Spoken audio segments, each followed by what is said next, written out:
Stake holders کو ایک table پہ اکٹھا کروں، میں اس میں کامیاب ہو گیا، میرا خواب پورا ہو گیا۔ اب اس دوران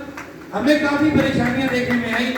وہ خالی یہ نہیں مظفر آباد والوں کو، وہ پونچھ والوں کو بھی آئی ہیں، میرپور کوٹلی، تمام ہمارے 10 اضلاع کے جو لوگ ہیں ان کو یہ پریشانیاں دیکھنی آئی۔ اور میں یہ برملا یہ بات کہوں گا، ان پریشانیوں کے لانے کے پیچھے ہمارے کاریگر موجود ہیں جو اس وقت تک بھی کاریگری کر رہے ہیں۔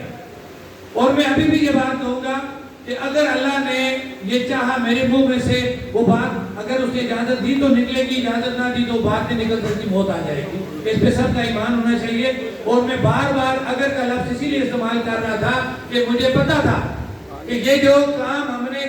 کرنے جا رہے ہیں یہ بہت بڑا کام ہے، یہ کام آپ کو کسی نے نہیں کرنے دینا، لیکن ہماری نیت ٹھیک تھی، مشکلات آئیں، ڈیڈ لاک آئے، آپس میں بھائیوں کی تلخی ہوئی، میں بھی غصے سے بولا ہوں گا، میں اس کے لیے معافی مانگتا ہوں۔ ایک تو میری بات ہے کہ میں بولتا ہی اونچا ہوں، لیکن میں دل میں رکھ کے کوئی بات نہیں کرتا، جو ہوتی ہے میں منہ پہ کر دیتا ہوں، سامنے میں منافقت نہیں کرتا۔ اگر میری سے کسی کی کوئی بات دل آزاری ہوگی میں معذرت چاہتا ہوں۔ اب ہم اپنے اس پروگرام کو وائنڈ اپ کی طرف لے کے جا رہے ہیں، تو ہمارا کیونکہ یہاں پہ ایک ڈیڈ لاک آیا ہوا تھا جس کو حل کرنے کے لیے ہم دوبارہ ٹیبل پہ بیٹھے ہیں، تو میں سب سے پہلے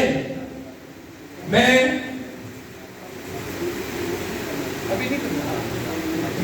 سب سے پہلے برملا میں جس شخص کا نام لوں گا، اور واقعی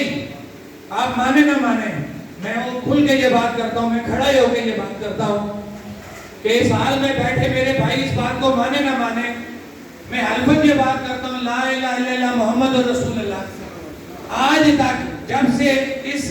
کمیٹی یا اس تحریک کے اندر افتخار کو ڈسکس کیا، افتخار فیروز کو جو آل آزاد کشمیر مرکزی انجمن تاجران کا ہمارا پریزیڈنٹ ہے، اور میں اس کے ساتھ ایسے جنرل سیکرٹری کام کر رہا ہوں، میں نے کلمہ پڑھ کے کہا اس نے کبھی بھی اس تحریک کو ڈیمیج کرنے کی بات نہیں کی۔ اس نے کہا کہ جس نے یہ تحریک چلائی ہے اس کو یہ کریڈٹ ملنا چاہیے، ہم اس میں ایز اے ورکر شامل ہوں گے۔